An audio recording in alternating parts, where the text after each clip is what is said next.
उस समय लाल कृष्ण आडवाणी के नेतृत्व में बीजेपी के सांसदों ने इस बिल पर वोटिंग के दौरान वॉकआउट किया था और इस कानून को कांग्रेस की मुस्लिम तुष्टीकरण की नीति का हिस्सा बताया था।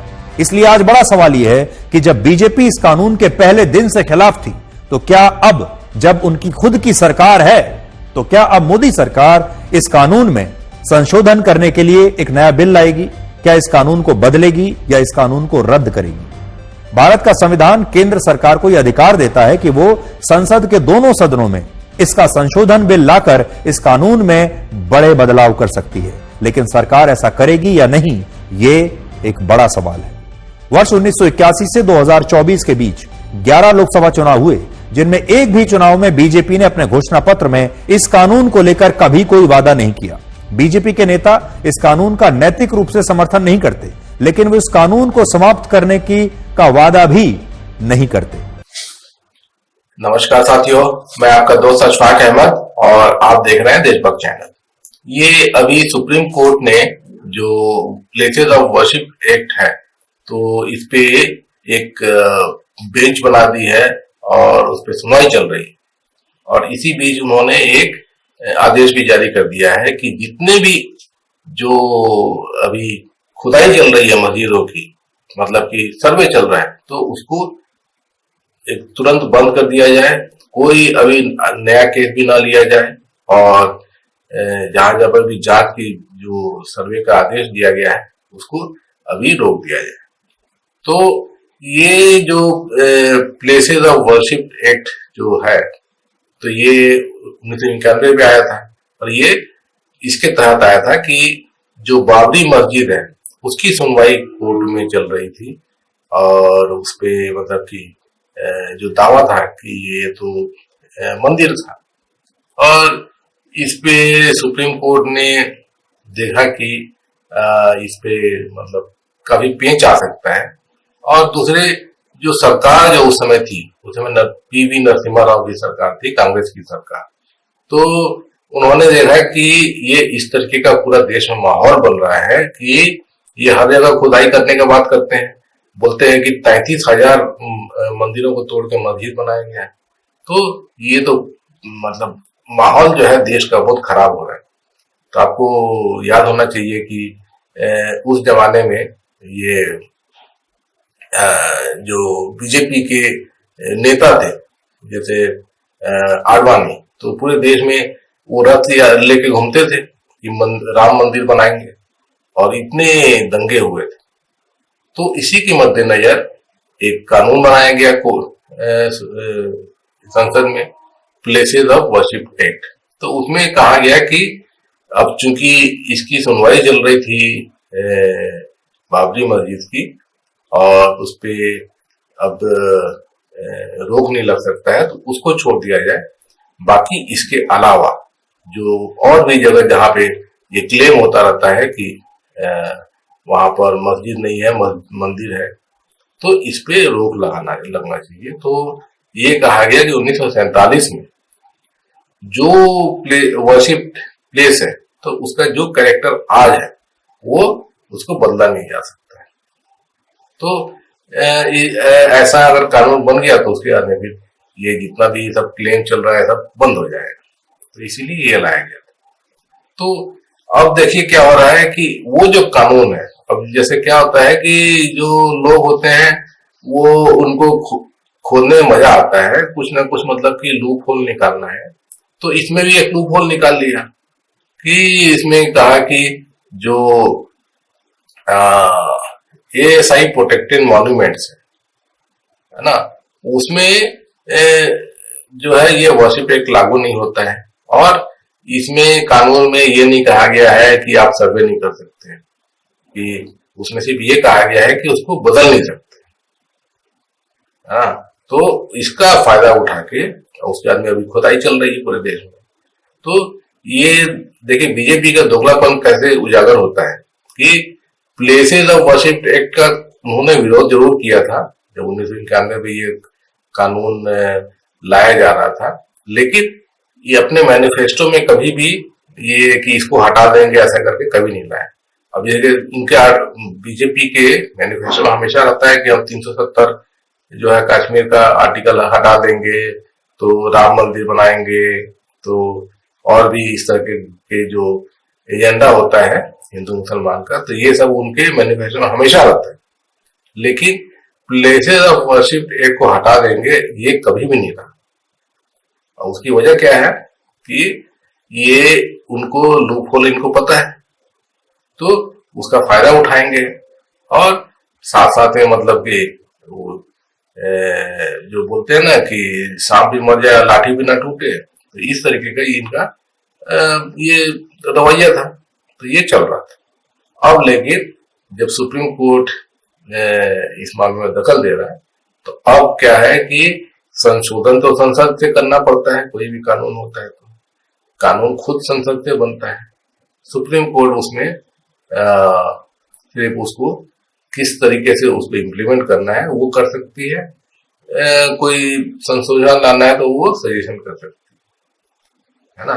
तो ये चीज होती है। तो अब जब सुप्रीम कोर्ट में सुनवाई हो रही है इस मामले में, तो उन्होंने मोदी सरकार को नोटिस भेज दिया है कि ये जो प्लेसेस ऑफ वर्शिप एक्ट है, तो इसमें आप क्या मतलब इसमें कुछ बदलाव करना चाहते हैं या क्या करना चाहते हैं बताइए। तो अब मोदी सरकार फंस गई, क्योंकि अभी तक ये लूप होल का फायदा उठा के और हिंदू मुसलमान कर रहे थे। अभी आप हाल ही में देख लीजिए कि जितने भी मस्जिद है सब जगह सर्वे का इन लोग पहुंच गए। अब जो लोअर कोर्ट होती है जो, तो उसके हाथ में क्या रहता है कि कोई भी अब जैसे कि लेके पहुंच गया है भैया सर्वे करा दो, तो कानून के हिसाब से तो जायज है कि कोई भी आदमी मतलब ऐसा केस लेके पहुंच सकता है। तो कोर्ट को चाहिए कि एक्चुअली जो कोई भी मतलब कानून होता है तो उसका मूल मतलब कि उसका सोच क्या है, मूल ढांचा क्या है, उसके हिसाब से उसको परमिशन देना चाहिए नहीं देना चाहिए, ये चीज होना चाहिए। तो इसमें देखिए क्या हुआ कि ये 2 साल पहले चंद्रचूड़ साहब जब चीफ जस्टिस थे, तो उनके पास में वो मामला आया था ज्ञानवापी मस्जिद जो बनारस में, तो उसमें उन्होंने टिप्पणी करी थी कि ढांचा तो नहीं बदला जा सकता है, लेकिन उसका सर्वे किया जा सकता है। और उस पर जो रोक लगाना था कि मतलब मुस्लिम पक्ष किया था कि ये सर्वे पर रोक लगा दे, तो उन्होंने रोक नहीं लगाया था। तो गलती वहीं पे हुई थी, मतलब वहां पे कोई मतलब फैसला नहीं देना था उनको, वो तो मतलब कि अर्जी गई थी कि जो चल रहा है जो डिस्ट्रिक्ट कोर्ट से आदेश दे दिया है, आदेश पर रोक लगा दे। तो सुप्रीम कोर्ट में अलग कोई केस नहीं गया था, वहां पर सिर्फ अर्जी गई थी रोक लगाने की। तो इस तरह का गलत टिप्पणी दिया, और उसी का नतीजा है कि ये जो जितना भी सब चालू हो गया है उसकी वजह से हो रहा है। कि वो तो बोलते हैं कि जब चीफ जस्टिस बोल दिया है कि सर्वे को रोक नहीं लग सकता है, तो क्यों ना सर्वे हो। और इसीलिए सब जगह जो है पूरा खुदाई चालू हो गई, अरे बवाल मचा हुआ है। और इस पे आपने देखा कि कितनी हिंसा होती है। संभल में जो हुआ जामा मस्जिद का सर्वे करने गई टीम, और फिर एकदम मासूम लोग जो है वो 6 लोग मारे गए, है ना। और उसके बाद में जान माल का जो नुकसान हुआ सो अलग। तो ये अगर आप इस तरीके का सर्वे का भी जैसे करते हैं, तो इससे ये होगा, हर जगह होगा। तो ये नहीं होना चाहिए। ये मतलब कि इसी को रोकने के लिए ही तो ये कानून बना था ना, प्लेसेस ऑफ वर्शिप एक्ट, कि ये दंगे फसाद बंद हो जाए। इसमें लेकिन लूप होल निकाल लिए और उसका फायदा उठा रहे। तो सुप्रीम कोर्ट इस पे अब सरकार से जवाब पूछा है, तो बीजेपी फंस गई है, क्योंकि बीजेपी जो है उसका सिर्फ लूप होल का फायदा उठाना चाहती थी, कानून जो है उसको छूना नहीं चाहती थी, क्योंकि लूप होल से ही इनका काम चल रहा था ना। क्योंकि वो तो मतलब बस ये चुनाव जीतना चाहते हैं, चुनाव दर चुनाव, और उसके लिए दंगे कराने के लिए अच्छा हो जा रहा था। तो अब जवाब जो है मोदी सरकार क्या देगी, तो वो तो फंसी हुई है। तो वो अगर मना कर देती है तो सुप्रीम कोर्ट पूछेगा कि भाई जो प्लेस ऑफ वर्शिप एक्ट है उसको आप मतलब या तो अगर जो मूल भावना इसका ये है कि भाई उनके दंगे फसाद ना हो, और जब करेक्टर नहीं बदला जा सकता है, अगर वो मस्जिद है तो मस्जिद ही रहेगी, तो फिर काहे के लिए सर्वे, किस लिए? तो ये सर्वे ही बंद हो जाना चाहिए, है ना, ये सी बात है। तो ये चीज सुप्रीम कोर्ट के हाथ में है, और जो मोदी सरकार को फिर ये मानना पड़ गया। तो ये पूरा जो हिसाब किताब है। अब देखिए, देश में अगर पहले जमाने में कुछ भी हुआ तो बहुत कुछ हुआ है। अब जैसे कि जो उड़ीसा में जो पुरी में महा ये जगन्नाथ मंदिर का जो बताते हैं कि उसके नीचे तो बौद्ध स्तूप है, और भी जगह जो है वो पूरे देश में अगर देखा जाए तो अशोक सम्राट ने जो बौद्ध स्तूप बनाए थे लाखों की तादाद, तो वो सब कहाँ चले गए? जो उस समय सब बौद्ध बन गए थे लोग, वो सब कहाँ चले गए? तो वो सब सीधी सी बात है कि उनको नष्ट कर दिया गया, जितने भी उस समय स्तूप थे, और मंदिर बना दिया गया, है ना। क्योंकि मंदिर तो पहले वो नहीं थे, उस समय तो सम्राट अशोक के जमाने में सब पूरा जो है वो सब स्तूप ही स्तूप थे, बौद्ध स्तूप। तो हर जगह खुदाई करेंगे तो वो सब कुछ निकलेगा, और पहले खुदाई करेंगे कुछ और निकलेगा, तो इस तरह का सब चीजें है ना। तो उससे आज के जमाने में फर्क पड़ता है। अब देख लीजिए संभल का मामला, या फिर राम मंदिर का कितना हंगामा हुआ था पूरे देश में, कितना बवाल मचा था, कितना नुकसान होता है। तो ये सब खोदने की बजाय आप काम की बात करो ना। अब जैसे कि ये जो जिस तरीके का ये सब लेके आते हैं हिंदू मुसलमान, क्यों लेके आते हैं? क्योंकि काम नहीं करना है, इनका एजेंडा है कि सिर्फ चुनाव जीतना है, इस तरह का हिंदू मुसलमान करो, फूट डालो, बस उसके अलावा कुछ नहीं करना है। अब देख लीजिए मोदी जी क्या 10 साल में क्या अचीवमेंट किए हैं। कुछ नया, जैसे कि पब्लिक सेक्टर, जितने भी प्रधानमंत्री पहले के हुए हैं तो वो कुछ ना कुछ नया चीज दे के जाते हैं, कुछ नए पब्लिक सेक्टर बनाते हैं।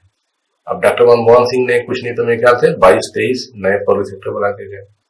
उसके पहले के प्रधानमंत्रियों ने ही बहुत सारे जो है नए पब्लिक सेक्टर बनाए। मोदी जी ने 10 साल में क्या किया? कोई भी नया पब्लिक सेक्टर बनाया है? पूरे तो सब बेचते चले गए लाइन से। और उसके अलावा जो शिक्षा संस्थान है तो कुछ नया किए। कांग्रेस के जमाने में तो IIT, IIM, एम्स, जितने भी इंजीनियरिंग कॉलेज, मेडिकल कॉलेज और स्कूल कॉलेज जितने भी है वो सब कांग्रेस ने बनाए थे। मोदी जी ने क्या किया? कुछ मतलब कि जो यही जो IIT, एम्स और ये सब जो है तो वो और जगह बना रहे हैं, नया चीज नहीं बना रहे। नया कुछ होता है कि भाई आर्टिफिशियल इंटेलिजेंस का जमाना है तो आर्टिफिशियल इंटेलिजेंस का इंस्टीट्यूट, कुछ नया कॉन्सेप्ट, या फिर कोई और भी चीज जो रोजगार में हेल्प करेगा, ऐसा कुछ नया इनिशिएटिव, या फिर और भी कुछ रिसर्च कर कोई चीज। तो ये सब चीज तो मोदी जी ने नहीं किया, क्योंकि ये सब पे इनका ध्यान ही नहीं है। इनका ध्यान सिर्फ जो है हिंदू मुसलमान कराओ और मनोवाद थोपो, और सिर्फ मंदिर मंदिर ये सब चीज करो। तो ये इससे फर्क पड़ता है ना। तो देश में जो महंगाई है मोदी जी की वजह से है, बेरोजगारी है मोदी जी की वजह से है, ये जो नफरत पैदा हुई है देश में मोदी जी की वजह से है, और जितना भी जो बर्बादी हो रही है मोदी जी की वजह से है। तो ये यही फर्क पड़ता है कि आप इस तरह का काम करोगे, लोगों में नफरत बोगे और फिर धर्म की राजनीति करके या चुनाव जीतना चाहोगे, तो यही सब नतीजा होता है, देश का नुकसान होता है ना। और इस पे ध्यान बटाना होता है तो वो भी एक काम आता है। अब अडानी से ध्यान बटाना है तो उधर में खुदाई चालू कर दो कोई नया, कोई मस्जिद का। ये सब चीजें तो अब जो है मोदी सरकार फंस गई है। अब वो कुछ न मतलब कि ये तो मतलब ऐसा है कि ना वो उगलते बनेगा ना निकलते बनेगा। तो इस तरह का हालात आ गए हैं। अब देखिए क्या होता है।